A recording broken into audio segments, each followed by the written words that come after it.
હવે આમ ધૂણવાની બાપુ આખી સિસ્ટમ ફરી ગઈ. ઓલું ધૂણતા એમ નહીં, હવે ખાલી આમ ખંભા ગલે ખાલી. હા ભાઈ, તારા દીકરાને કહેજે ભાઈ ભૂપત, પેપરમાં લખાય એટલું લખી નાખે, બાજી પ્રશ્નો મૂકી દે, અને લીલા અક્ષર થી ના લખો તો કે લીલા અક્ષર નો હાલે પરીક્ષામાં યાર. અને છોકરા પેપર દે એવા તો રહેવા ગયો યાર. કઈ માતાજી પેપર દેવા થોડી જાય યાર. ભગવાન કૃષ્ણ એમ કહેતા કે હે અર્જુન, તારે જ કરવું પડે આ, અને તારી શક્તિ જ્યાં પૂરી થઈ જાય અને પછી તું મને પુકાર કરજે, પછીનું જે કાર્ય થતું છે હું કરતો હોઈશ, પણ પહેલા તો તારે તૂટી જવું પડે છે. સંપૂર્ણ તાકાત જ્યારે પૂરી થઈ જાય, ભાઈ ભગવાન રામ અને ભગવાન કૃષ્ણ લગભગ ક્યાંય બને ત્યાં એને ગુપ્ત મિટિંગો નથી કરી. જે બોલ્યા છે એ ચડે ચોક બોલ્યા છે અને જાહેરમાં બોલ્યા છે. ભગવાન રામ એક બે જગ્યાએ અને એવી જ રીતે એક બે જગ્યાએ ભગવાન કૃષ્ણ એકલા બોલ્યા છે. એકવાર અર્જુન સાથે અને એકવાર કર્ણ સાથે. ભગવાન કૃષ્ણ બહુ લગભગ જાહેરમાં, ભગવાન રામ અવતાર એને જ કહેવાય, જાહેરમાં જે બોલ્યા. પછી તમે અહીંયા આવો તો હું તમને કહું, બોલાય રે બહુ કઈ બે વાત, એ અવતાર ન હોય, ગુગુ હોય, એ અવતાર હોય ખાલી. ખરેખર આ દેશની પરંપરા કઈક જુદી છે બાપા. હમણાં જ કીધું ને ભાઈ ગંભીરભાઈ, બહુ સારી વાત કરી. કવિ દાદ બાપુની વાત કરી કે અહીંયા શબ્દ એક શોધો તો સંહિતા નીકળે, કૂવો ખોદો તો ધાર્યા વગરનું કાઢીને દેખાડે ને, ઈ આ ભારત છે. તમારી કલ્પના ન હોય. આપણે અમેરિકાના ડોલર ઉપર બાપુ લખેલું છે ભદ્રભાઈ, મને અંગ્રેજી બહુ ન ખબર પડે, હું ભણ્યો છું પણ હું અંગ્રેજી નથી ભણ્યો.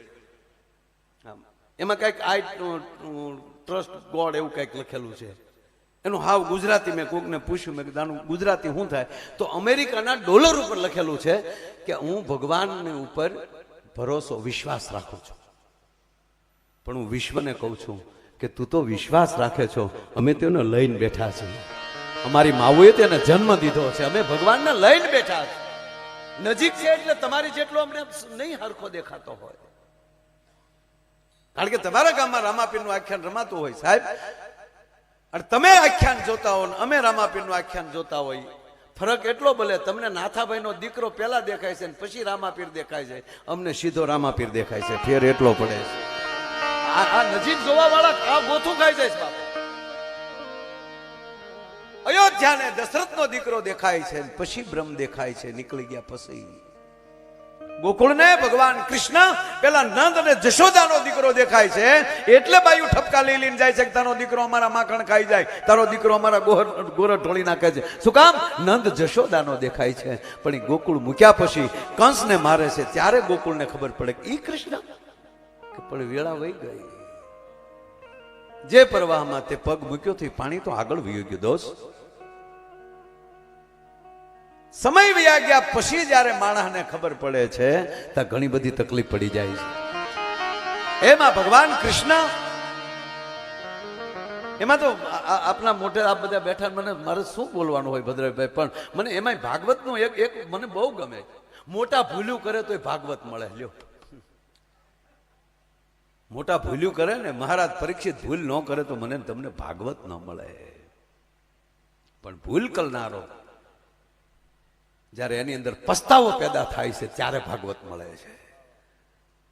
બાપુ ઋષિના ડોકમાં સાપનો ઘા કરી નાખ્યો એને ભાલાથી ઉઠાવી, પણ કદાચ એને એવું થયું હશે કે હું આવ્યો છું તને આગતા સ્વાગતા ન કરવી પડે, એટલે આને આવો ઢોંગ કરે છે. સાપ જોયો કે આગળ માથે ફેંકું અને આંખ ખુલી જાય.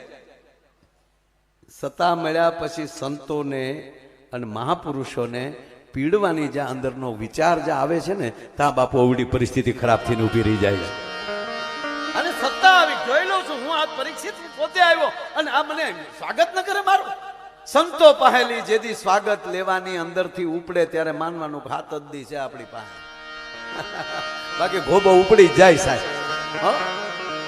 પણ ના મળ્યું છે ભાગવત, કારણ કે મહાપુરુષનું સંતાન છે. સાપનો ઘા કર્યો. આપણે કહીએ છીએ કથામાં કે એકલા હતા, પણ મને નથી લાગતું કે એકલા હોય. રાજા કોઈ દી એકલો ન હોય. અરે જો આવો ડમડમો રાખવા વાળો આગળ પાયલોટિંગ રાખતો જ હોય.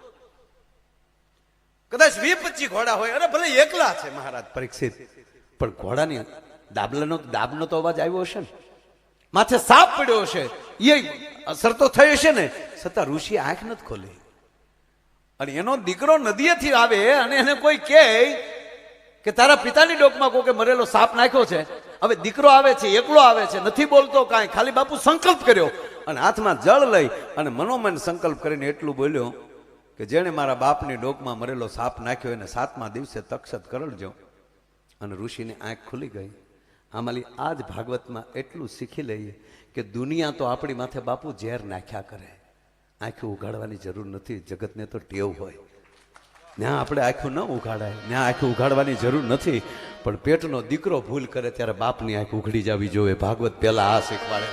મહારાજની આંખ ખુલી ગઈ સાહેબ, ઋષિની આંખ ખુલીને એટલું કીધું, એ દીકરા આ શું કર્યું તે? પોતાનાને ઠપકા દેતા આવડતું હોય ને સાહેબ, આ શું કર્યું? લાખોને શ્રાપ દેવાય બેટા, લાખોના પાલનહારને શ્રાપ ન દેવાય. મહારાજ પરીક્ષિત હતા. અને એટલું કર્યા પછી સભામાં આવે પરીક્ષિતને તો લાગી ગઈ છે. હાય હાય હાય, ઋષિ આંખ ન ખોલી દાદા એટલે ભદ્રભાઈ અંદર વરાળ લાગી કે હું પાંડવનો દીકરો અને મેં આ કર્યું. અરે અને નીકળી ગયો મારા. પણ એની સભામાં જ્યાં ઋષિને આવતા જોયા ત્યારે હામો દોડ્યો, મહારાજ પધારો. તો એ પાછા ઋષિ શું બોલ્યા, મહારાજ માફ કરજો, મારા દીકરાએ એક ભૂલ કરી છે. એવું ન કીધું તમે આવું કરીને આવ્યા પછી જો છોકરાને આવું કરવું પડ્યું, તમે હેઠો ભાંગ્યો એટલે અમે ગંજી હળગાવી, એ ન કર્યું એને સાહેબ. આવા ભાગવતના મહાપુરુષો પાસે રહીને તો આજુબાજુ વાળાએ પેલા શીખવું પડશે.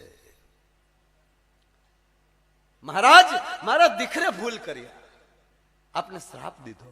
અને સામે પરીક્ષિત પણ બોલ્યા, ના મહારાજ આપના દીકરે બિલકુલ ખરાબ નથી કર્યું, એને લાયક છું હું પાંડવનો દીકરો થઈને આવી ભૂલું કરું તો આવા શ્રાપ મળે ને મને.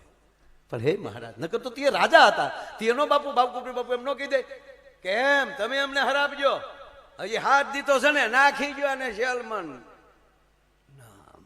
પીડા.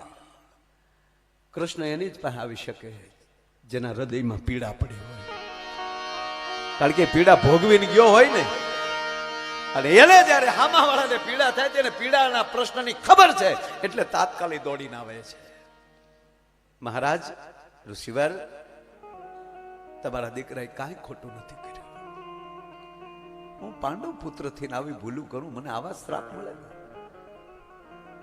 આપને વિનંતી કરીને એટલું કહો, મારા 7 દી સુધારો.